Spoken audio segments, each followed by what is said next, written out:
Aleluia, glória a Deus, saúdo a igreja com a paz do Senhor. Os irmãos podem tomar assento. Que alegria estar aqui com vocês nessa noite. Pastor Samuel, gratidão imensa pela confiança. Os irmãos não precisam se assustar, não. Parece um garçom de uma churrascaria que converteu e veio dar testemunho na igreja, né? E às vezes eu entro pelo meio da igreja, o povo já está sentado, o povo começa a se cutucar. Ei, o que será que está acontecendo? O pastor deve estar indo no rodízio todo dia. Está indo tanto no rodízio que está convertendo os garçons lá e trazendo para dar testemunho na igreja. Muito feliz de estar aqui com essa amada igreja nessa noite. Meu coração está cheio de gratidão. Se tu puder dar um pouquinho de retorno aqui para mim, eu te agradeço. Eu me chamo Gesiel Dias, eu tenho 43 anos, sou casado, pai de 2 guris, o Pedro, que tem 5 anos, e o Paulo, que tem 12. Tem uma foto da família aí, coloca para mim, por favor, aí, querido.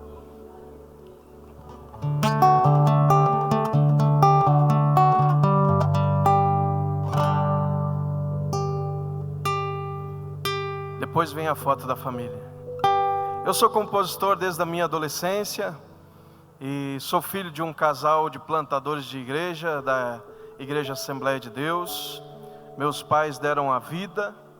Olha aí, tá a família aí. Essa bonitona é quem manda lá em casa. Eu casei com uma Schmidt. Tem algum Schmidt aqui nessa noite? Não? Então eu posso falar, né, pastor? Só tem 2 tipos de Schmidt sobre a face da terra, meus irmãos. Tem um tipo de Schmidt que é bravo, nervoso. Tem outro tipo que é bem bravo. Eu casei com esse segundo tipo. E trago um abraço da minha casa para vocês. Coloca a letra de Carreirinho aí, por favor, querido. Acho que o rapaz da mídia deu uma saidinha, né? Não tem problema, eu vou cantando para vocês, depois vem a letra. Peço licença para usar o meu chapéu, vocês permitem que eu use o meu chapéu? Ninguém vai pedir desligamento do hall de membros porque eu botei o chapéu aqui, né? Com licença.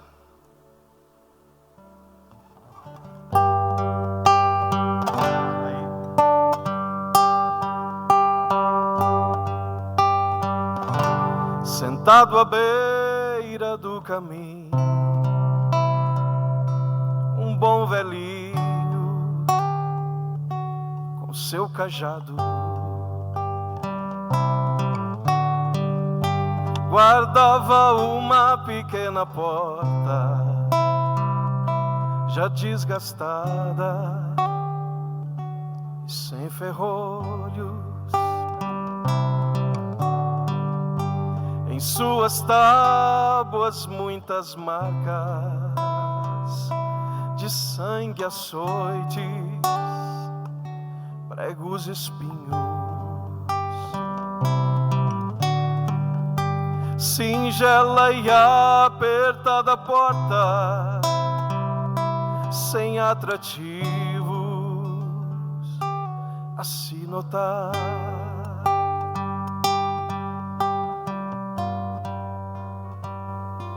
Que porta é essa, tão machucada, mas que me cura do cansaço dessa estrada? Que porta é essa que me atrai, que me convida a deixar tudo para trás?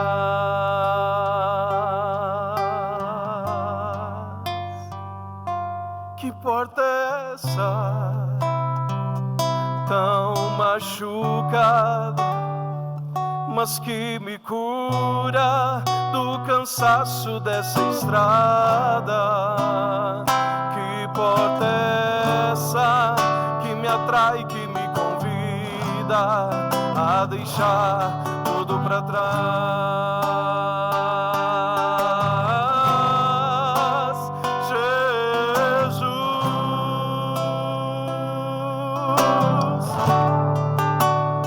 meu carreirinho, meu cantil de água viva, pés descalços, minha trilha, minha porta, meu caminho.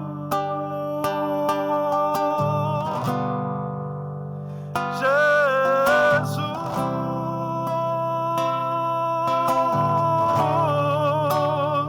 meu carreirinho, meu cantil de água viva, pés descalços, minha trilha, minha porta, meu caminho. Minha porta, meu caminho. Minha porta, meu caminho. Aleluia, queridos.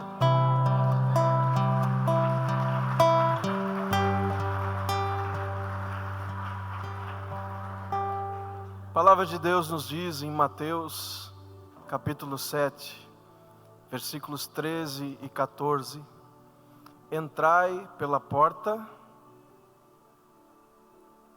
Que pena que vocês estão tão longe de mim aí atrás. Queria tanto poder olhar nos olhos de vocês. Essas cadeiras aqui da frente são para os dizimistas, pastor? Sentem mais para frente quando vocês puderem, nós estamos mais juntos. Isso é um encontro de família, não é encontro de parente.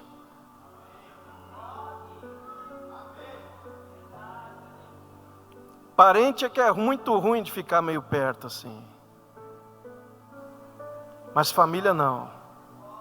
Família está sempre junto, apesar de qualquer circunstância. Família é família.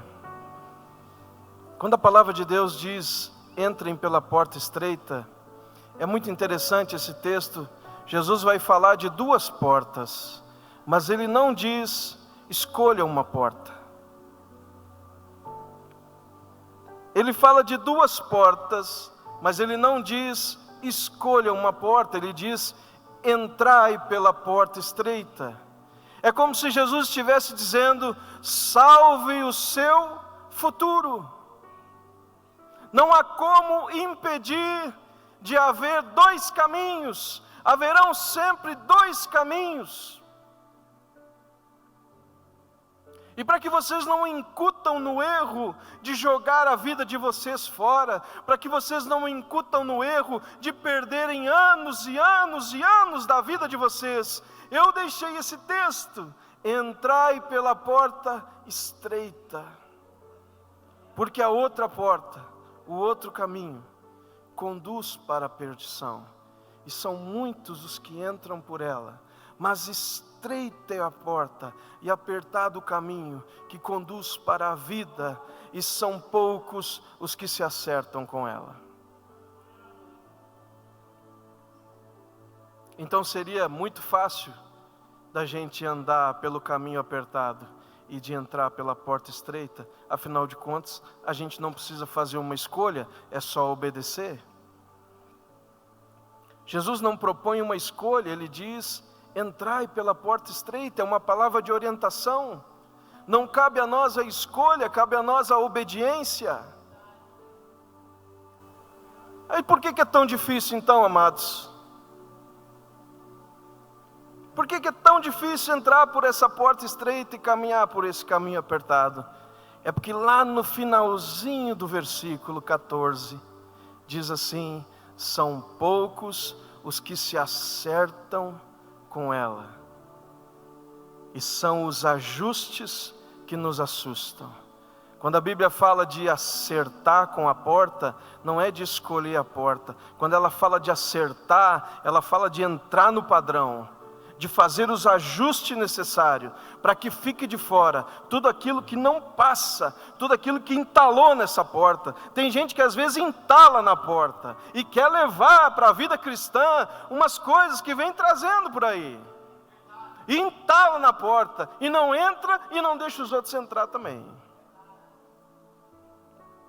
Vida com Deus muitas vezes passa por desapegos, meus irmãos, por ajustes, por entregas. Eu comecei minha caminhada missionária em janeiro do ano passado. De forma voluntária, eu e minha casa decidimos que queríamos cumprir um propósito na nossa vida. No final de tudo isso aqui que estamos vivendo, no final de tudo aqui, isso que estamos tentando dar significado, eu e minha casa escolhemos que queremos chegar no lugar certo lá no final. Lá no final de tudo isso, queremos bater na porta certa e dizer ao Senhor: combati o bom combate, completei a carreira, guardei a fé. Eu trabalhei com arquitetura nos últimos 12 anos, especializado em interiores. Tive um dos maiores escritórios aqui do Rio Grande do Sul.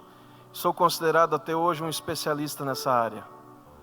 Mas Deus falou comigo no início do ano passado e me disse: tem um povo aí na tua terra que não conhece o meu amor ainda.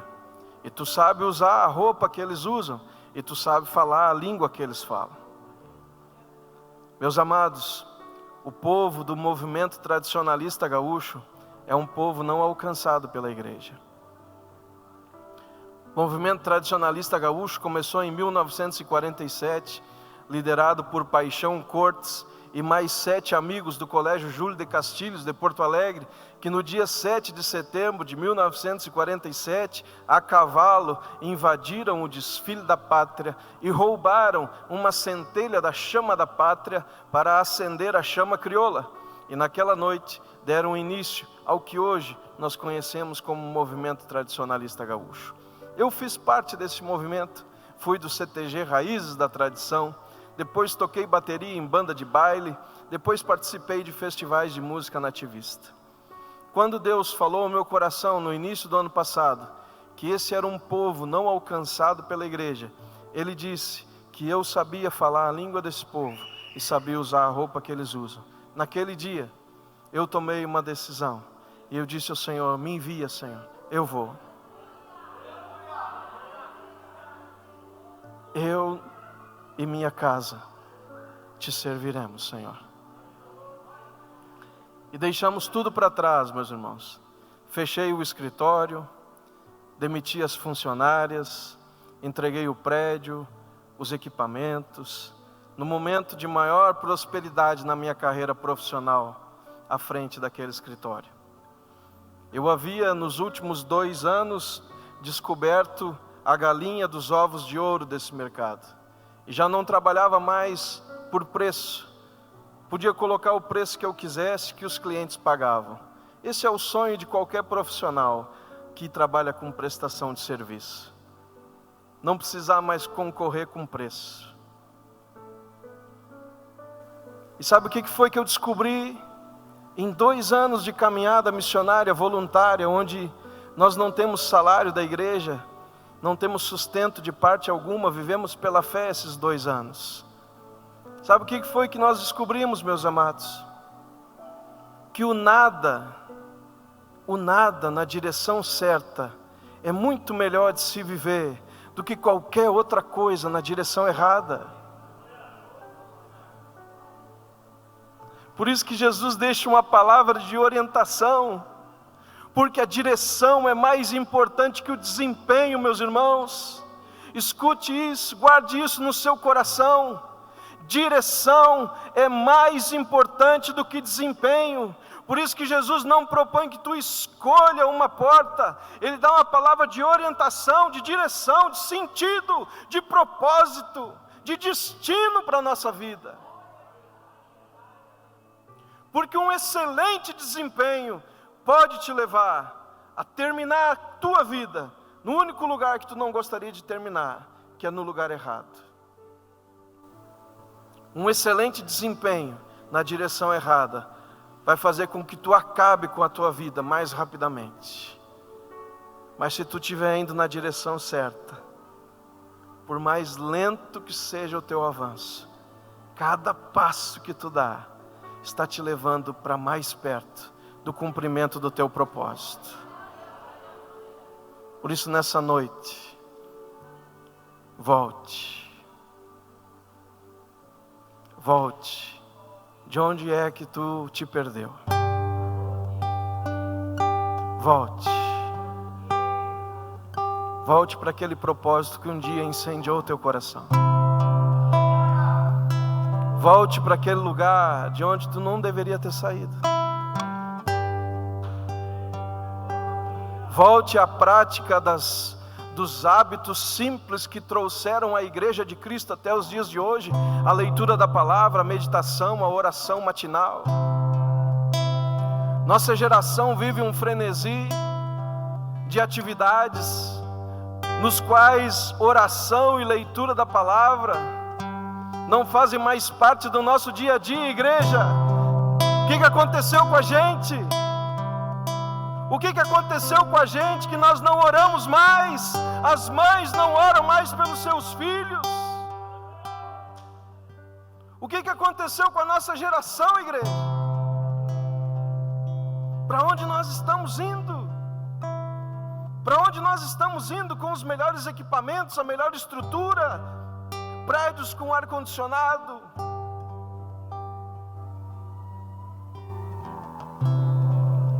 Eu cresci nos testemunhos do meu pai e da minha mãe, e hoje, em cada desafio da caminhada missionária,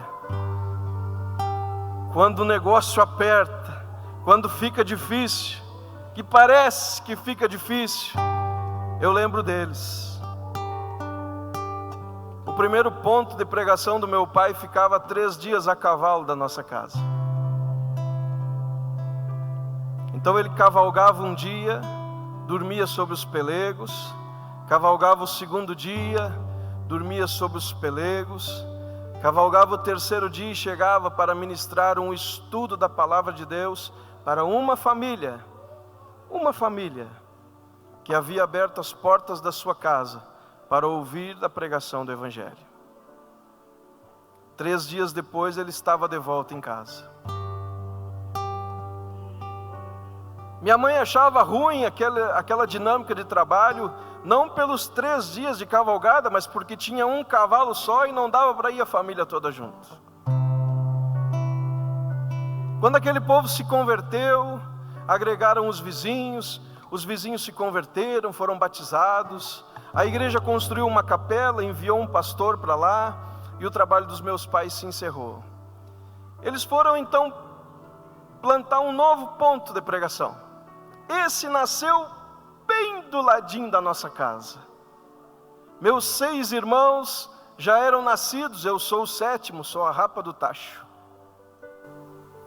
Mas vejam que na hora de rapar o tacho, pegou bem a graxinha da borda, né? Saiu esse toicinho aqui, né?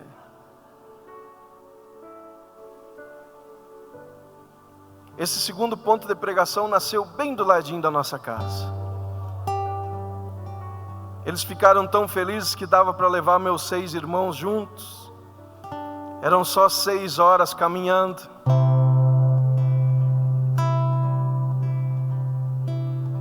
Então eles almoçavam e saíam depois do almoço para caminhar aquelas 6 horas com os meus 6 irmãos e chegar no início da noite para ministrar um estudo da palavra de Deus a uma família que havia aberto as portas da sua casa para ouvir a pregação do Evangelho.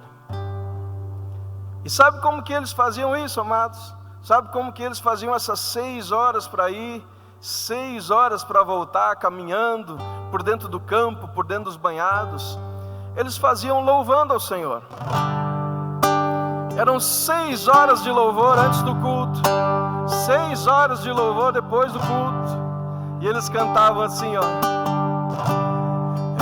então minha alma canta a ti, Senhor, grandioso és tu, grandioso és tu, oh,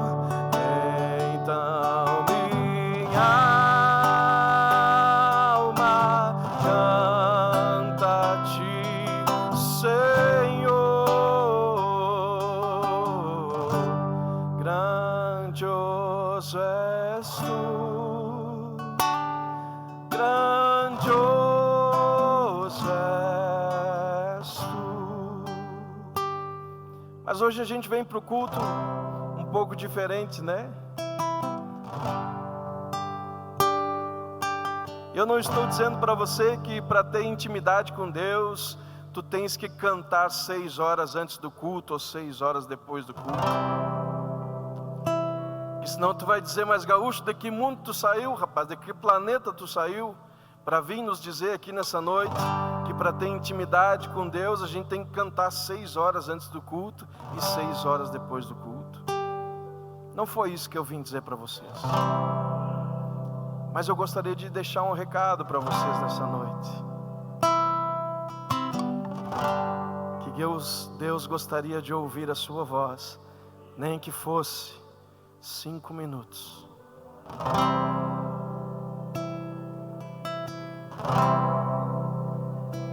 Antes que a sua agenda abra aquela boca escancarada, cheia de dentes que ela tem, e engole você. Deus gostaria de ouvir a sua voz pela manhã, antes que a sua agenda engole você. Quem sabe no chuveiro, enquanto tu toma teu banho, Ele possa ouvir a tua voz, e lá do chuveiro tu possa cantar assim: meu Jesus, me leva para perto de ti, me leva onde eu posso ouvir a tua voz, pois quando eu escutar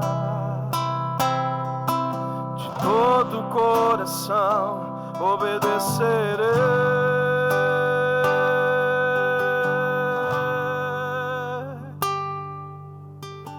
Cura o meu coração, faz em mim tua vontade, pois só na tua vontade eu posso me completar.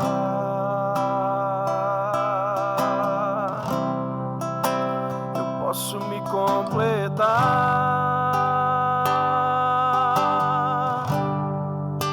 Me leva onde eu posso ouvir tua voz. Diga isso comigo nessa noite. Me leva onde eu posso ouvir tua voz. Me leva onde eu posso ouvir tua voz. Aos teus pés. Cante comigo só essa frase. Me leva onde eu posso ouvir tua voz. Leva-nos, Senhor, nessa noite. Me leva onde eu posso ouvir tua voz. Me leva onde eu posso ouvir tua voz. Aos teus pés. Amém? Abra sua Bíblia comigo em Lucas. Abra sua Bíblia, por favor, comigo. Em Lucas, capítulo 10, dos versículos 38 ao 42.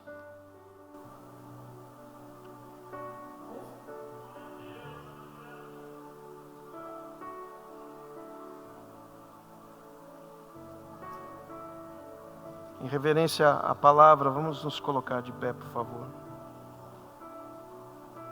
Aleluia, Senhor.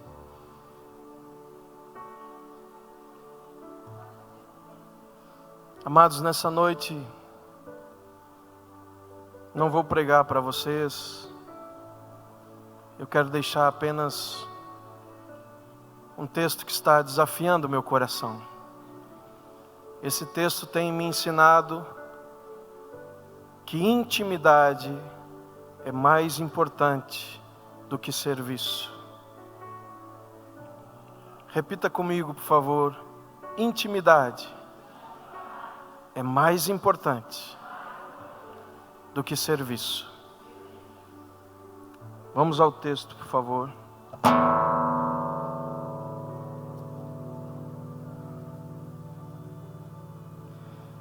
Versículo 38 do capítulo 10 de Lucas. Indo eles de caminho, entrou Jesus num povoado. E certa mulher chamada hospedou na sua casa. E tinha ela uma irmã chamada, e esta quedava-se assentada aos pés do Senhor a ouvir-lhe os ensinamentos. Marta agitava-se de um lado para o outro, ocupada em muitos serviços. Então se aproximou de Jesus e disse: Senhor, não te importas de que minha irmã tenha deixado que eu fique a servir sozinha? Ordena-lhe, pois, que venha ajudar-me. Respondeu-lhe o Senhor: Marta, Marta, andas inquieta e te preocupas com muitas coisas. Entretanto, pouco é necessário, ou mesmo uma só coisa. Maria, pois, escolheu a boa parte, e esta não lhe será tirada. Amém? A igreja pode tomar o seu assento.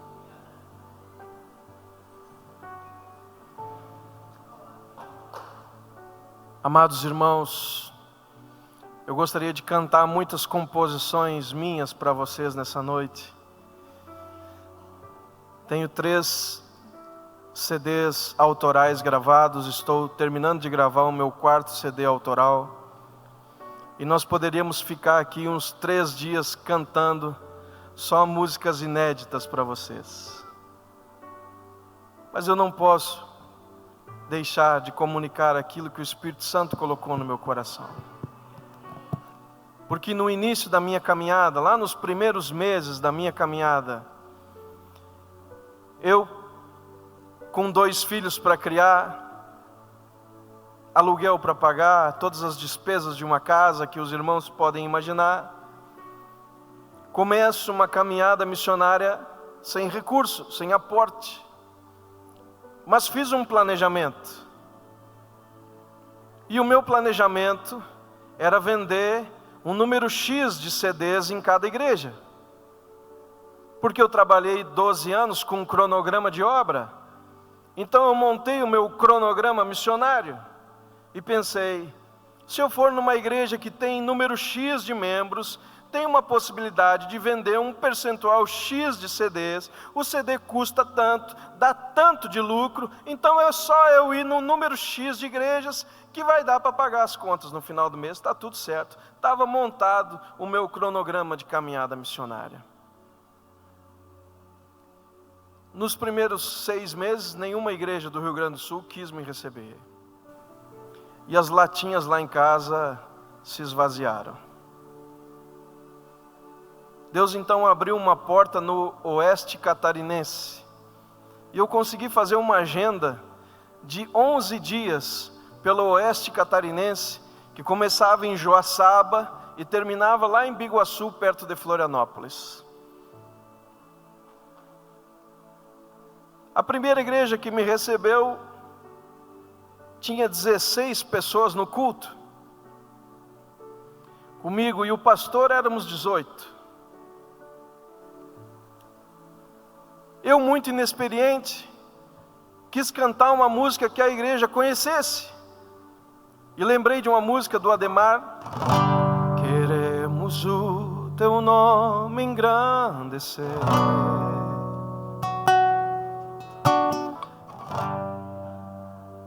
E ninguém cantou comigo.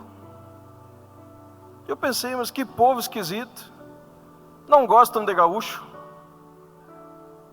Ou eles devem conhecer umas mais antigas. Puxei uma mais antiga. Porque ele vive, posso crer no amanhã. Porque ele vive, temor não há. E ninguém cantou comigo. Pensei, mas que povo estranho esse. Trouxe uma meditação em Salmo 37, verso 5, que diz: entrega o teu caminho ao Senhor, confia nele, e o mais tudo ele fará. E o Espírito Santo trouxe um mover de salvação naquela noite, e eu fiz o apelo. Quando fiz o apelo, aquelas 16 pessoas se colocaram de pé. E eles não estavam cantando porque não eram crentes. não conheciam as músicas. E quando aquelas 16 pessoas se colocaram de pé e começaram a olhar umas para as outras, veio uma glória de Deus sobre aquele lugar, e ficamos ali orando uns pelos outros, e ministrando, expulsando demônio, fazendo tudo. Entramos madrugada dentro com aquele povo ali, mas não vendi nenhum CD. Segunda noite, o pastor era o mesmo pastor, era 3 noites com o mesmo pastor, que tinha igrejas em locais diferentes. Segunda noite ele me disse: irmão, o culto hoje é numa aldeia indígena. E eu fiquei imaginando os índios de arco e flecha lá, tipo assim, meu Deus, o que eu vou fazer lá no meio de uma tribo indígena, esse meu jeito gaudério? Meus irmãos, era 11h30 da noite, eu tinha tentado terminar o culto 3 vezes já. Cada vez que eu tentava terminar o culto, levantava um índio, virava para trás e dizia: vocês querem que ele cante mais ou não? E o povo incendiava de novo. Nunca vi um povo tão animado como aquela congregação daquela aldeia indígena. Nós entramos madrugada dentro louvando ao Senhor naquela noite. E não vendi nenhum CD. Terceiro dia, o pastor me disse: irmão, amanhã eu vou lhe pegar no hotel às 11 horas da manhã, porque o culto é na roça, às 3h30 da tarde, e não tem luz elétrica lá no local. Tá bem, pastor? 11 horas o pastor me pegou no hotel e viajamos. Viajamos em direção à fronteira com a Argentina. Depois do almoço entramos dentro de uma roça de milho, e a estrada era dentro da roça de milho. E eu fiquei por umas 3 horas de viagem só vendo pé de milho passando pela janela do carro. Eu sonhei com milho assado, milho cozido, milho milanês, uma semana depois daquilo. 3 horas só enxergando pé de milho passando aqui. Quando abriu uma clareira naquela estrada assim, entramos numa fazenda, e no meio daquela roça de milho, daquela fazenda, tinha uma igreja de material, de alvenaria, mas assim, uns 2x3 mais ou menos, tamanho de um quarto que tu tem na tua casa. Em cima da porta, na entrada, assim, tinha uma plaquinha escrito Cristo vive. Eu cheguei perto da porta, e a luz que entrava pelo vão da porta mostrava o chão batido da casinha. Alguns banquinhos na lateral, com umas 3, 4 pessoas de cada lado. Uns banquinhos de madeira que não tem o encosto, sabe? É só o assento. Lá na frente, o púlpito era um tronco de árvore que estava plantado aonde ela nasceu. Uma árvore com as suas raízes ainda onde ela havia nascido. Eles só cortaram ela na altura do púlpito, pregaram uma tabuinha em cima, e ali era o púlpito da igreja. Quando eu dei o meu primeiro passo e entrei dentro daquela casinha do tamanho de um quarto da sua casa, a presença de Deus ali era tão real, tão verdadeira, que quando eu botei meu primeiro pé lá dentro, eu comecei a chorar, e fui chorando até encontrar aquele tronco daquela árvore, e me abracei naquele tronco daquela árvore, e eu não queria mais cantar, eu não queria mais vender CD, eu não queria mais nada, eu só queria estar ali aos pés dele.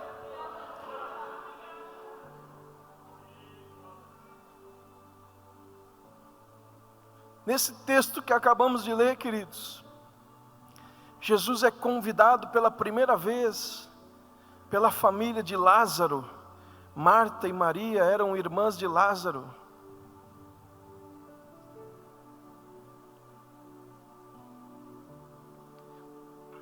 É o primeiro encontro de Jesus com uma família querida, uma família que vai ser especial na caminhada de Jesus, uma família que vai se tornar amigos íntimos de Jesus. É o primeiro encontro de Jesus com essa família, e o texto diz que Marta o convida para se hospedar em sua casa.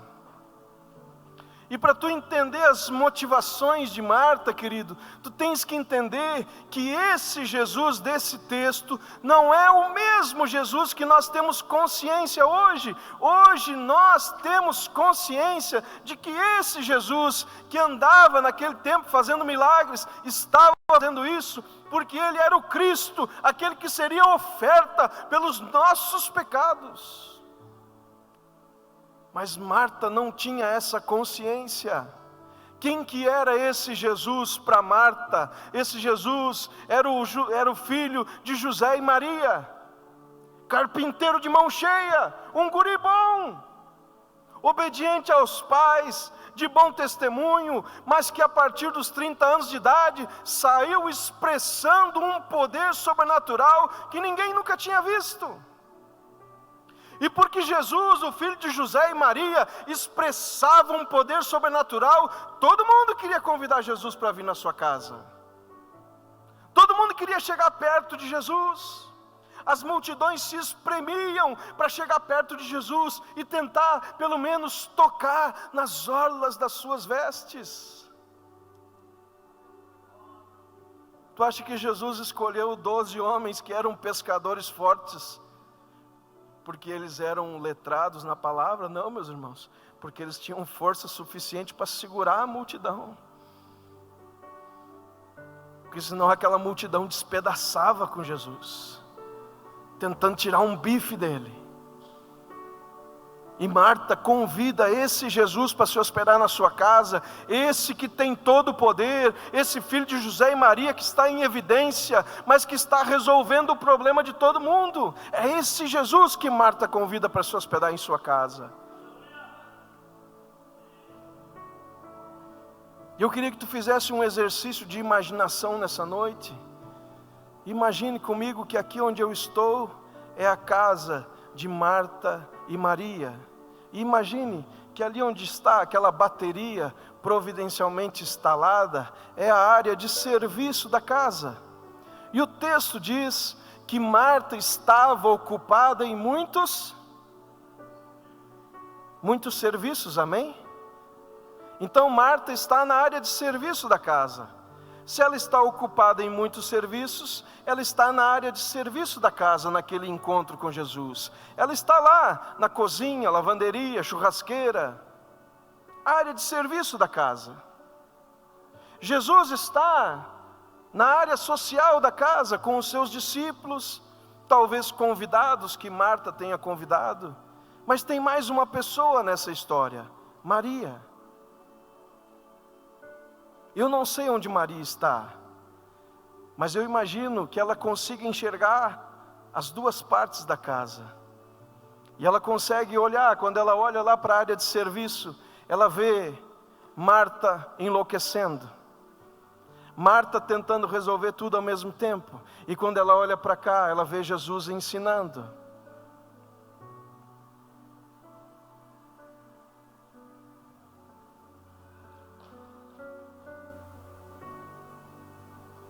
Amém, queridos? Vocês estão comigo? Maria está aqui onde eu estou. Quando ela olha para cá, para a área de serviço da casa, ela vê Marta enlouquecendo, tentando administrar tudo ao mesmo tempo. Quando ela olha para cá, para a área social da casa, ela vê Jesus ensinando. E Maria toma uma decisão. Ao invés de ajudar a sua irmã, ela vai tomar lugar com os homens que estão aprendendo com os ensinamentos de Jesus. Por que nós sabemos que Jesus está ensinando? Porque o texto diz que quando Maria vai para lá, ela vai para ouvir os ensinamentos. Então Jesus está lá ensinando. E talvez a gente possa pensar que essa é a melhor escolha. Mas as mulheres não podiam tomar lugar com os homens. Maria não pode fazer isso. Se Maria for tomar lugar com os homens, ela mancha a sua reputação pessoal, e nunca mais nenhum homem daquela aldeia vai querer se casar com Maria. E tu sabes o que é perder o direito a um casamento naquela época, dentro daquela cultura? É você assinar um documento que diz que você abre mão de todo o seu futuro. Então, diferente de Marta, que convidou Jesus para se hospedar em sua casa, mas foi se envolver com muitos serviços, Maria rasga o seu futuro, o seu direito a um bom casamento, o seu direito a uma boa casa, o seu direito a uma vida confortável. Ela joga tudo isso fora quando ela escolhe se aproximar de Jesus, quedar-se aos seus pés para ouvir os seus ensinamentos.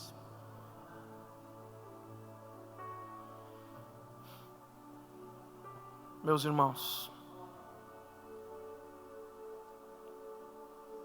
quando Marta vê isso, ela sai de lá da cozinha, atravessa toda a casa e vai lá reclamar com Jesus e dizer para Ele: não te importas de que minha irmã me deixou sozinha fazendo todo o serviço, está aí aos teus pés, ordena pois que ela venha me ajudar.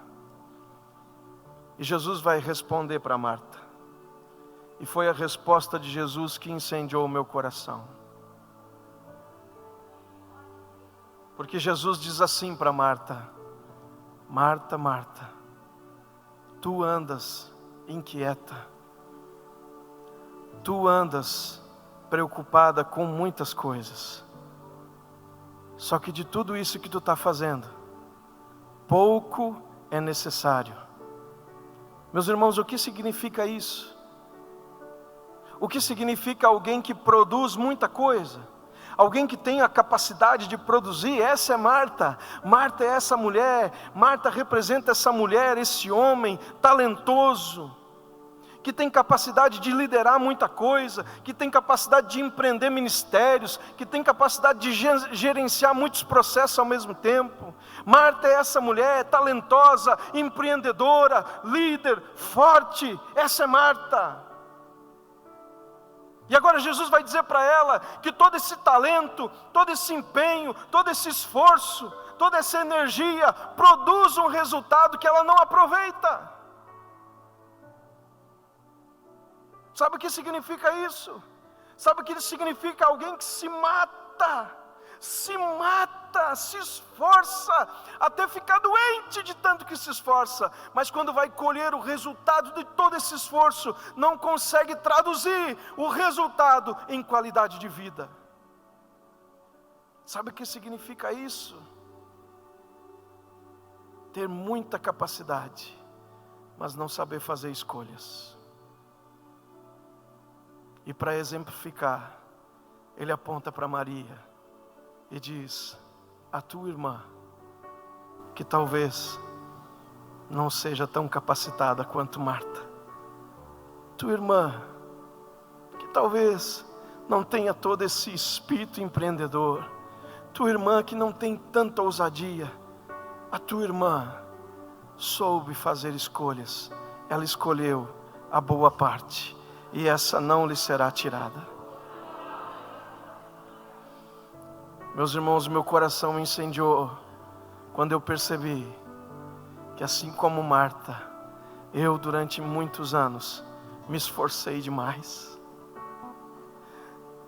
Meu Deus, meus irmãos, em 12 anos de escritório, eu não consigo lembrar de quantas madrugadas eu atravessei trabalhando, fazendo projeto, porque tinha empenhado a minha palavra de que ia entregar naquela semana aquele projeto. E em 12 anos de escritório, tendo uma condição financeira diferenciada, eu era uma fumaça dentro de casa, eu era uma fumaça para os meus filhos, eu era uma fumaça para minha esposa. Eu estava em casa, eu voltava para casa todos os dias, mas eu nunca estava em casa. E hoje, viajando mais de 20 dias por mês, nós estamos juntos o tempo todo, porque nós estamos indo para o mesmo lugar.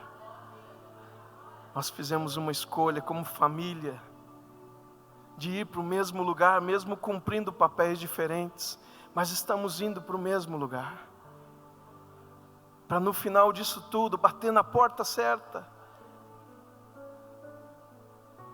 Meus irmãos, o erro de Marta não foi o erro de ir trabalhar. Se nós acharmos que o erro de Marta é o erro de ir trabalhar, ninguém mais pode trabalhar na igreja.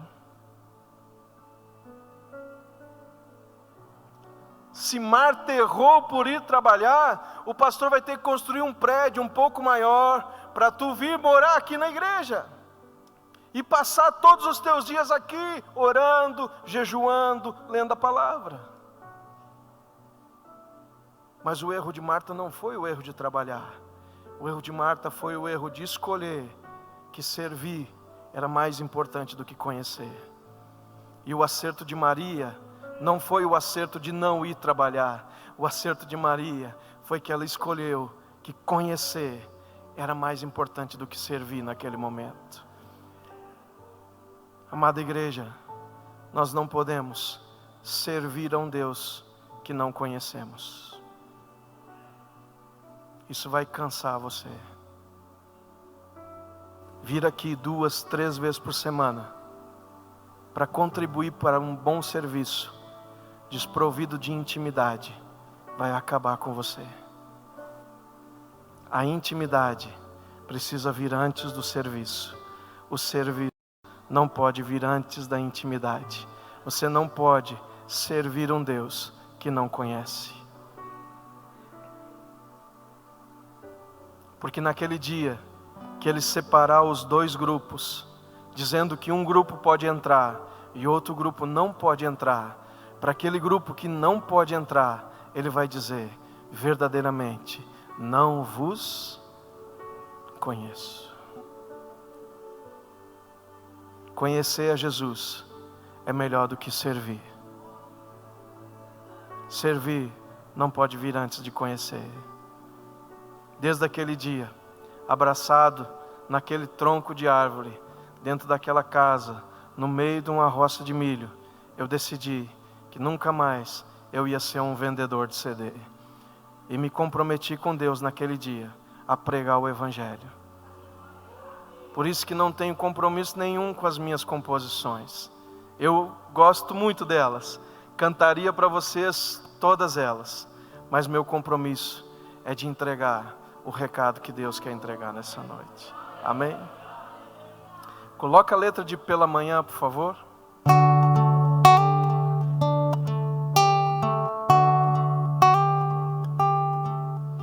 Inquieta minha alma foi dormir, tão inquieta, pressionada por suas prorrogações, inconclusões, cansada. Minha alma foi dormir, tão cansada, pressionada por seus prazos e atribuições, preocupações, mas pela manhã nascerá outra vez tua justiça, e o choro da madrugada pela manhã a alegria encontrará, e eu te louvarei.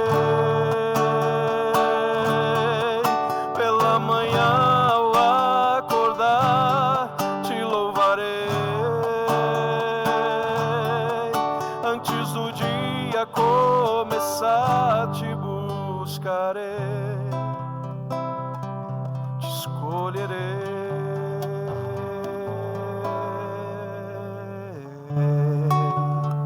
Escolher a Jesus não é um termo que a gente costuma ver nos nossos cânticos. A gente costuma cantar: te servirei, te louvarei, te adorarei, mas a gente não vê muito te escolherei. Mas esse é o desafio da nossa geração: escolher, colocar Jesus em primeiro lugar, diante das tentações, das oportunidades. São tantas oportunidades nos dias de hoje, né? Todo dia que a gente abre o YouTube, tem um guru novo com uma fórmula nova. 5 passos para você enriquecer em 7 dias. As 5 orações da prosperidade.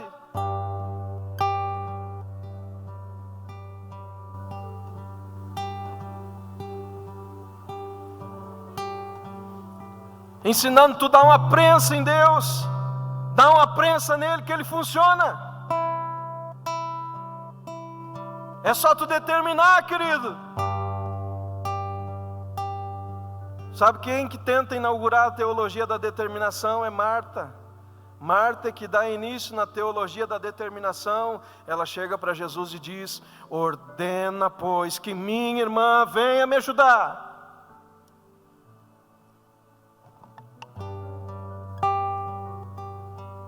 Eu estava em Erechim no início desse ano, e no final de um culto, um irmão correu aqui. Eu estava desplugando o violão, ele chegou na minha frente sem fôlego, havia corrido lá do fundo da igreja até aqui, e me disse: irmão Gesiel, eu sou proprietário de uma lanchonete aqui na cidade. Quando ele disse que era proprietário de uma lanchonete, eu já fui profetizando sobre ele. Aonde tu fores, eu irei. Onde repousares, repousarei. E ele me disse: isso mesmo, eu vou preparar um lanche para o irmão. Quando terminar o culto aqui, o irmão acompanha o pastor vai lhe levar lá no meu estabelecimento. E foi. Terminada a função, eu acompanhei o pastor até o local. O estabelecimento dele estava vazio, ele não abre em domingo à noite. Em domingo à noite ele vem com a família no culto. Ele só foi abrir para nos servir aquele lanche. Quando eu cheguei, ele correu lá de dentro, me abraçou, feliz da vida de me receber naquele estabelecimento dele. Me contou como é que ele tinha construído aquilo tudo. Era um estabelecimento grande, tinha uma varanda grande na frente, cheia de mesas e cadeiras. E não tinha clientes. Mas lá no final da varanda, na última mesa, tinha um rapaz sentado numa cadeira e debruçado sobre a mesa. Assim, jogado sobre a mesa, aparentemente muito triste assim. E ele conversando comigo e falando do cardápio, e falando de quantas vezes ele abria na semana. E eu ficava olhando para aquele rapaz e estava achando meio esquisita aquela cena. E do lado de fora da varanda, na calçada, tinha um carro atravessado sobre a calçada, 2 rodas na rodovia, 2 rodas sobre a calçada. Parece que aquele carro havia sido abandonado ali. E eu estava achando aquela cena, eu ficava prestando atenção naquele rapaz, e o proprietário da lanchonete percebeu que eu não estava prestando muita atenção na conversa dele, que eu estava prestando atenção no rapaz. Ele me disse: ah, missionário, não dá bola, aquele ali é meu irmão é desse jeito mesmo. E eu perguntei: mas o que foi que houve? Ah, ele está muito triste hoje. Eu disse: aparentemente parece que está mesmo. O que aconteceu? Ah, o senhor não sabe. Fazia muitos anos que o meu irmão não ia na igreja, mas hoje ele resolveu de ir lá no culto que o senhor estava. E o senhor sabe como é que é, né, missionário? Quando a gente fica muito tempo sem ir na igreja e a gente resolve de ir, o diabo fica furioso. Tu acredita que o diabo se lançou no carro do meu irmão? E eu olhei de novo para aquele carro agora, porque pensei: vou ter uma experiência incrível hoje. É a primeira vez que eu encontro um carro endemoniado.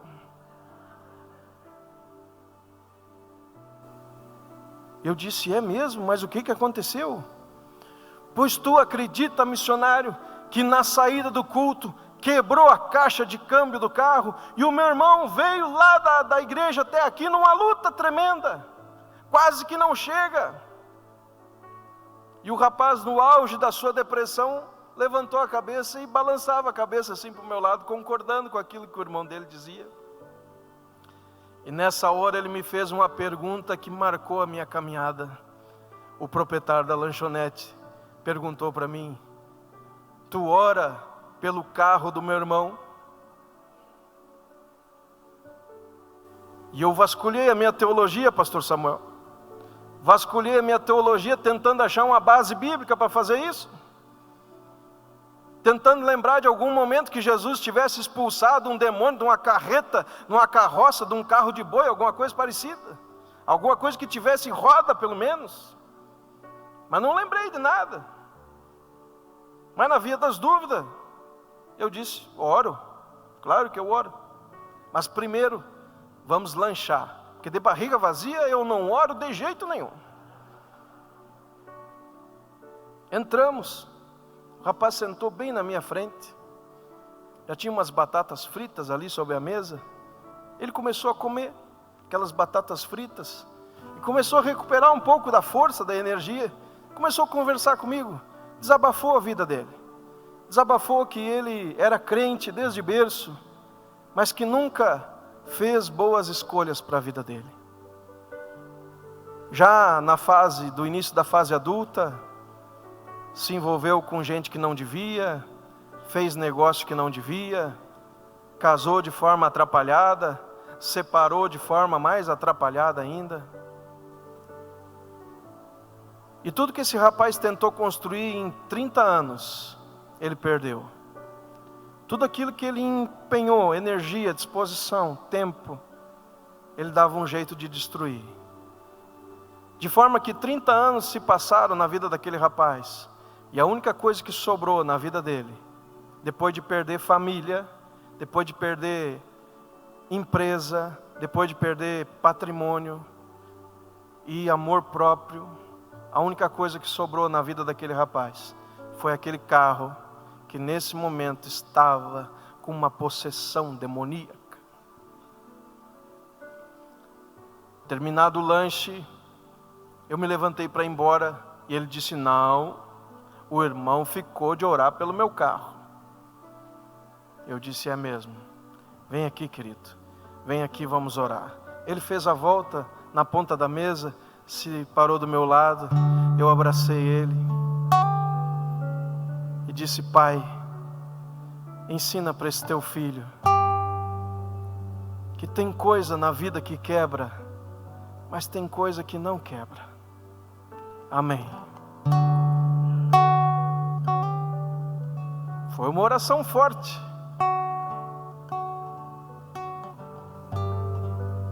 E ele ficou me olhando, esperando mais alguma coisa. Eu disse: é, meu irmão, tem coisa na vida que quebra, porque não foram feitas para a eternidade. E tudo aquilo que na vida não foi feito para a eternidade, um dia vai quebrar. E se tu não tiver zelo, se tu não fizer manutenção, se tu não tiver o devido cuidado com as coisas que quebram, elas quebram mais rapidamente. E o diabo não tem nada a ver com isso. É simplesmente o fato de que tu não sabe fazer escolhas. E aí eu disse para ele: mas tu foi feito para a eternidade. Oh, aleluia. Quando Deus fez o projeto da tua vida, Ele te desenhou para a eternidade.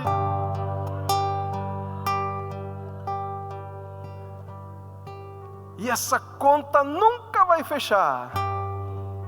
Alguém que foi feito para a eternidade, tentando encontrar significado nas coisas que não foram feitas para a eternidade. E disse para ele aquilo que eu gostaria de dizer para vocês nessa noite.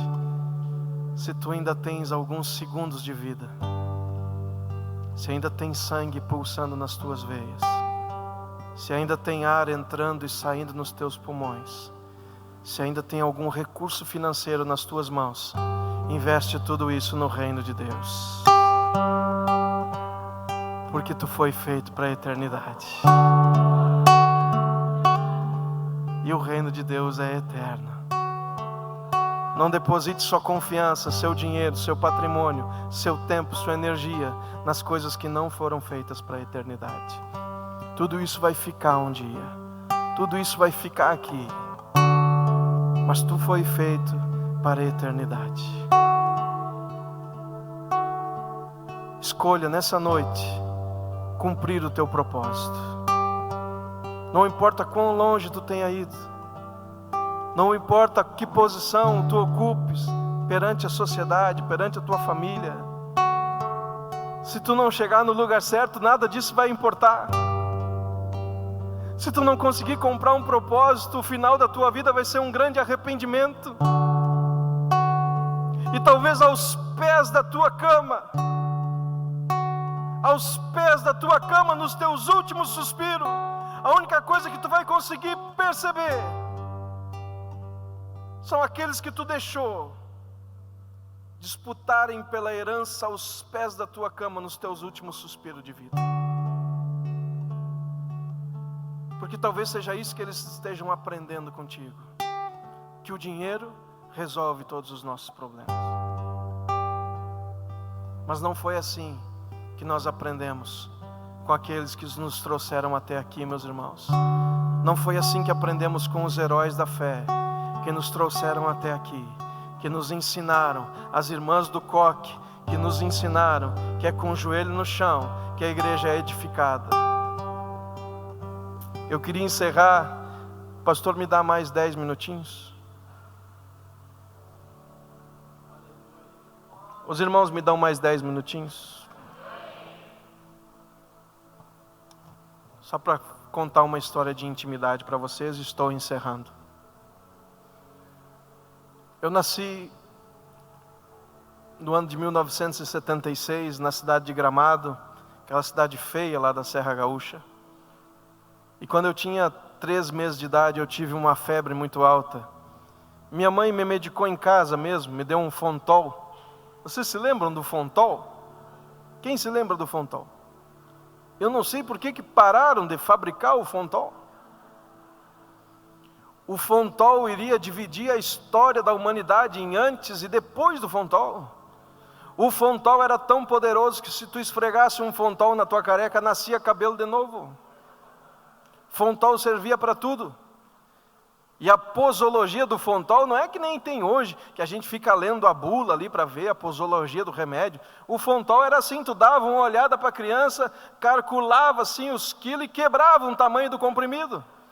É assim que era a posologia. Quebrava o tamanho de um comprimido de acordo com o peso da criança, esmagava aquele comprimido numa colherzinha assim, misturava com água, a senhora se lembra, né? Misturava com água aquele pozinho do comprimido e tacava na boca da criança.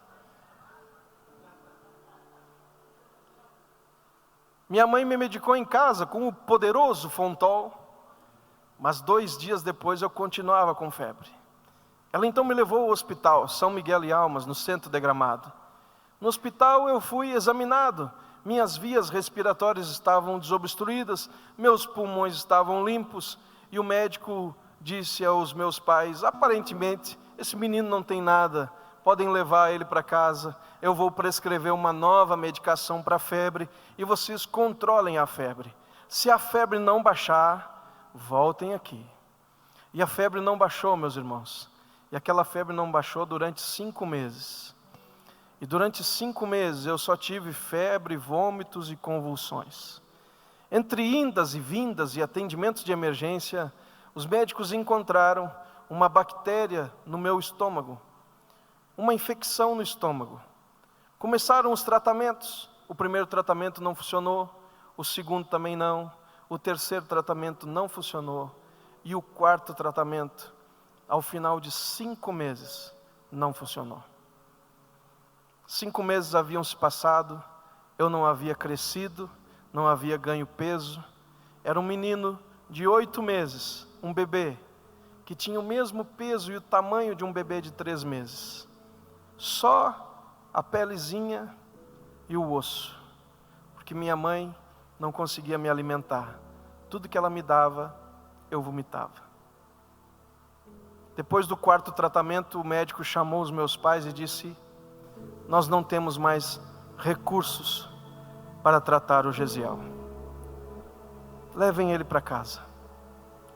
Vocês têm alguns dias para ficar com ele. Ele não vai resistir mais do que alguns dias. Mas levem ele para casa, para que ele se despeça de vocês em casa. Em casa, esperando a morte chegar, minha mãe estranhou o fato de não ouvir o meu choro numa madrugada. E ela disse que eu chorava muito. Eu chorava dia e noite de fome. Mas ela disse que nas madrugadas era o meu horário predileto de chorar. E quando ela me contou esse testemunho, ela me disse: filho, tu chorava dia e noite, mas de madrugada tu não deixava a mãe pregar o olho um segundo. Tu chorava a madrugada inteira. Naquela madrugada, ela não ouviu o meu choro. Correu assustada até o berço, pensando que eu já estaria morto, mas eu estava respirando. Ela acordou o meu pai, o Sadi, e disse: Sadi, tem alguma coisa errada? O Gesiel não está chorando. Vamos para o hospital, Sadi. Eu sei que os médicos disseram que não é mais para trazer ele, mas eu não consigo. Me ajuda, Sadi. Vamos para o hospital. Meu pai concordou, levantou apressadamente. Foram para o hospital, 4 quilômetros de distância da nossa casa. Chegando lá, o plantonista daquela madrugada era o meu pediatra. O pediatra que havia me acompanhado aqueles 5 meses era o plantonista daquela madrugada. Ele me recebeu, me levou para dentro da emergência. Meus pais foram para a sala de espera.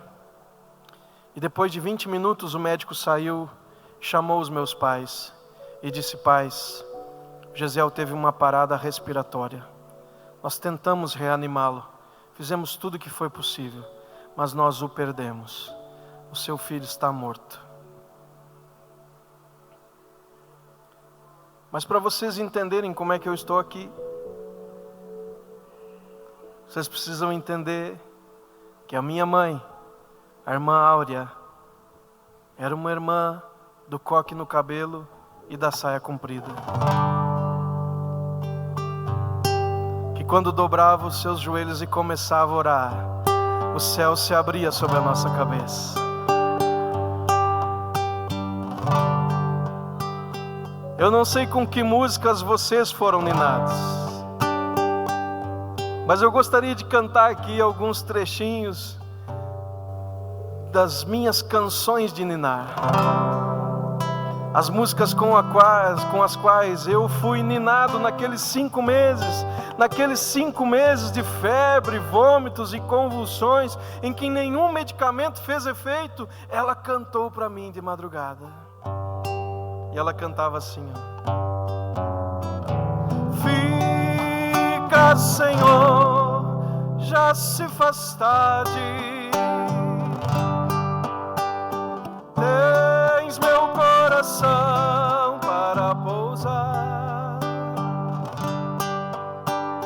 faz em mim morada permanente. Fica, Senhor, Senhor, meu Salvador. Fica, Senhor, já se faz tarde. Vamos nos colocar de pé. Tens meu coração para pousar, faz em mim morada permanente. Senhor, fica, Senhor, meu Salvador. Sabe, amados, eu fui criado num ambiente de testemunho. Eu não fui criado num ambiente de desempenho. O que eu aprendi com os meus pais, aprendi no testemunho das escolhas que eles fizeram. quando deixaram tudo para trás para plantar a igreja no meio do nada, no meio do mato. E lá no meio do mato, Deus ressuscitava mortos, Deus expulsava demônios, Deus curava os enfermos, os paralíticos andavam, os cegos viam, os mudos falavam. Nós não podemos perder o ambiente de testemunho, igreja. Se nós perdermos o ambiente de testemunho, os nossos filhos vão ter que fazer escolhas apenas por desempenho. E talvez por desempenho eles prefiram ir lá para fora, porque lá o desempenho é melhor remunerado do que aqui. E talvez os seus filhos não estejam contigo na igreja hoje, porque falta testemunho nas tuas escolhas. Talvez eles vejam que tu está tentando resolver a tua vida com dinheiro também.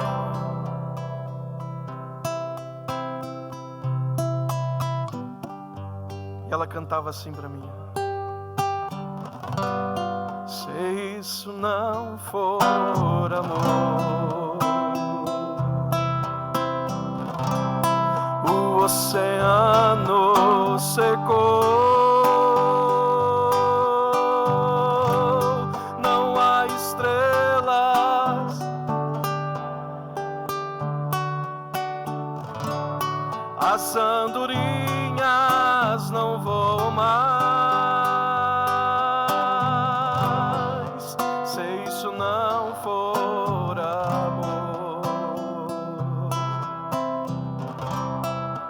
O céu não é real, tudo perde o valor, se isso não for amor.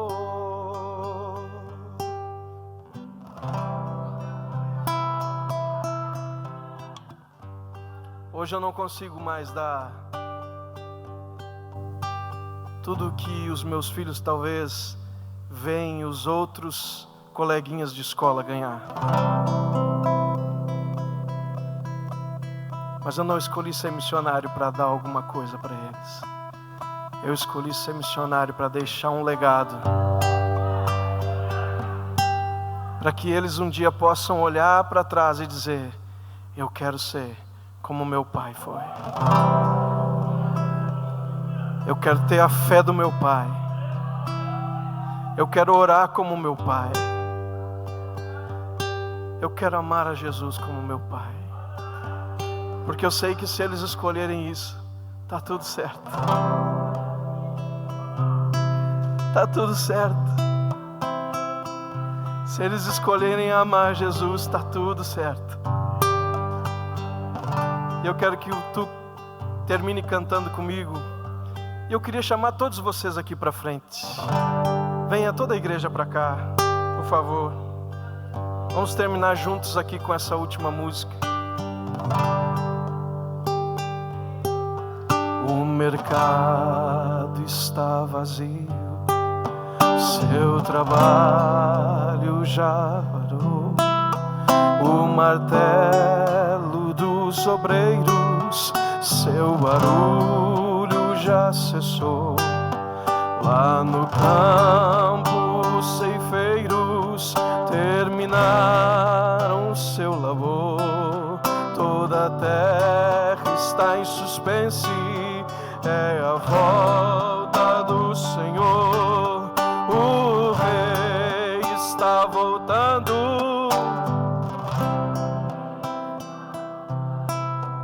A trombeta está soando, o meu nome a chamar. Sim, o rei está voltando. Aleluia, ele vem me buscar. O rei está voltando. O rei está voltando. A trombeta está soando, o meu nome a chamar. Sim, o rei está voltando. O rei está voltando. Aleluia.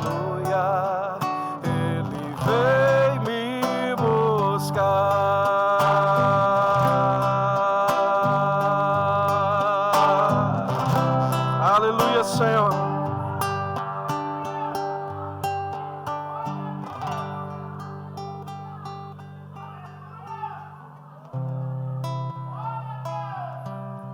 Você não precisa carregar todo esse peso. Escute aqui. Você não precisa carregar todo esse peso que tu estás tentando carregar. Todo esse esforço para apresentar um excelente desempenho. Deus não te chamou para um excelente desempenho. Ele te chamou para edificar a igreja com um testemunho. Testemunho. De forma que algumas escolhas que tu vais fazer, parece que vão contra tudo aquilo que as outras pessoas estão fazendo. Mas é assim mesmo. Foi assim que Maria encontrou a melhor parte naquele dia. Quando ela foi fazer a única coisa que uma mulher não podia fazer. Mas ela não estava querendo tomar lugar com os homens. Ela queria conhecer a Jesus. E aí Jesus diz: essa escolheu a melhor parte. Não deixe esse peso do desempenho sucumbir à sua fé. Não deixe que a sua fé seja sucumbida porque tu não estás conseguindo apresentar um bom resultado. Nada disso importa. O que importa para o Senhor Jesus é a relação que tu tens com Ele. Porque no final de tudo isso, não é a tua empresa que vai subir, é a tua alma. E se tu tens que dobrar o tamanho da tua empresa ou diminuir ela pela metade, tu só vai conseguir escolher isso ouvindo a voz dEle. Um empresário crente hoje tem que duplicar a empresa ou cortar pela metade? Eu não sei, querido, porque eu não sei se tu está levando a tua empresa para o lugar certo. Mas uma coisa eu sei, tu tens que ouvir a voz do teu Deus para fazer as tuas escolhas. Só tem um jeito de tu acertar, é estar aos pés dEle, ouvindo os seus ensinamentos. Esse é o único jeito de acertar e chegar lá no final e celebrar que completamos a carreira, guardamos a fé. Quando o médico disse para minha mãe que eu estava morto, ele ouviu dela a seguinte resposta: então, doutor, dá-me aqui o menino. Dá-me aqui o menino, porque eu quero orar. Nós não podemos perder isso, igreja. Nós não podemos perder isso. Não podemos perder a fé de dizer aos nossos desafios: só um pouquinho, espera aí, porque antes eu preciso consultar quem tem a última palavra.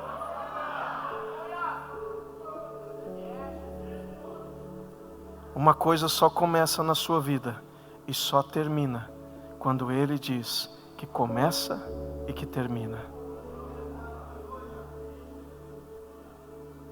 O médico deixou que ela entrasse na emergência. Ela foi até lá no fundo, onde o meu corpo estava sobre uma bancada com um lençol por cima. Ela tirou o lençol e me pegou nas suas mãos e disse: Pai, tu me deu o Gesiel, mas ele é teu. Se tu não tens mais um propósito, pode levar, é teu. Mas se tu tens um propósito ainda com a vida desse guri, fala comigo. Fala comigo, porque tu tens a última palavra. Ouvir a voz de Deus, meus irmãos, não é uma capacidade especial. Ouvir a voz de Deus é uma escolha. Ouvir a voz de Deus é escolher ir para o lugar onde Ele fala, porque há um lugar em que Ele fala. Tem um lugar em que Jesus está falando, e se tu quiser ouvir a voz do teu Deus de novo, tu vai ter que mexer na tua agenda, e tu vai ter que inserir um tempo para estar aos pés dEle, ouvindo a sua voz. Não tem como fazer isso sem mexer na tua agenda. Tu precisa mexer na tua agenda para ouvir a voz do teu Deus de novo. Eu acho que Deus falou com ela. Eu tenho uma leve desconfiança que Deus falou com ela. Ela chamou o médico e disse: doutor, o senhor está enganado, meu filho não está morto, porque Deus me disse que tem um propósito a cumprir na vida do meu filho. O médico deu as costas para minha mãe porque julgou que ela estava emocionalmente desequilibrada naquele momento. E ela ficou ali parada. O médico foi atender as outras emergências. Quando ele voltou pela segunda vez e passou perto dela, já haviam se passado 30 minutos do meu atestado de óbito. Ela então, com um sorriso nos lábios e uma paz no semblante, chamou o médico e lhe disse: doutor, o senhor está enganado, meu filho não está morto, porque Deus me disse,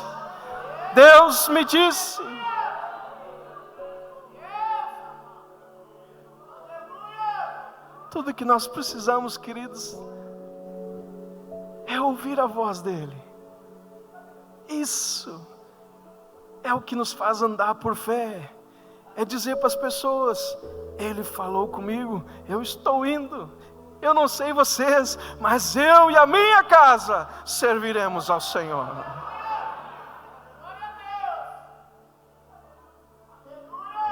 O médico, irritado com a insistência da minha mãe, pegou aquele aparelho que ele tinha pendurado no pescoço, o estetoscópio, aquele aparelho de escutar o coração, colocou em seus ouvidos, chegou perto dela, apoiou com força sobre o meu peito e arregalou os olhos para minha mãe, porque ouviu um som que não havia escutado da primeira vez. E era parecido com isso, ó, escute.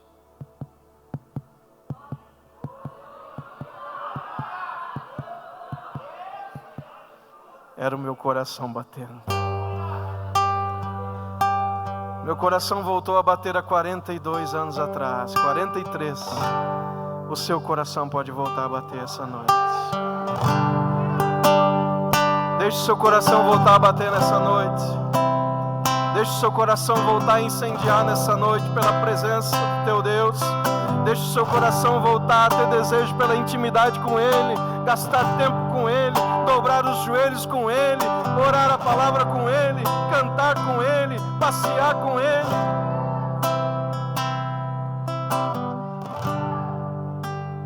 Deixe o seu coração incendiar nessa noite pela intimidade outra vez. Todas as respostas que tu precisa estão na intimidade. Ele tem todas as respostas.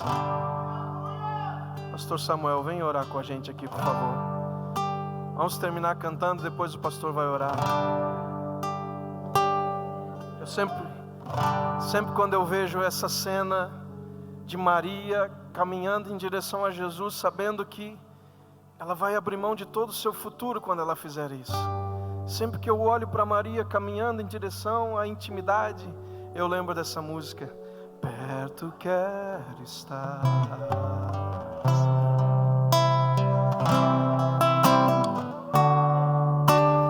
junto aos teus pés,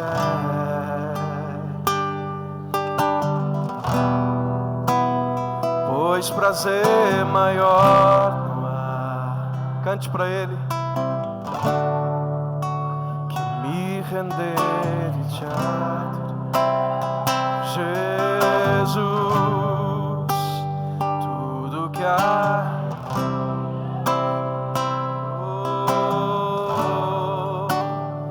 Quero te ofertar mas ainda é pouco. É verdade, Senhor. Se comparado, Deus não quer servos apenas, Ele quer amigos. Não sou apenas servo, teu amigo.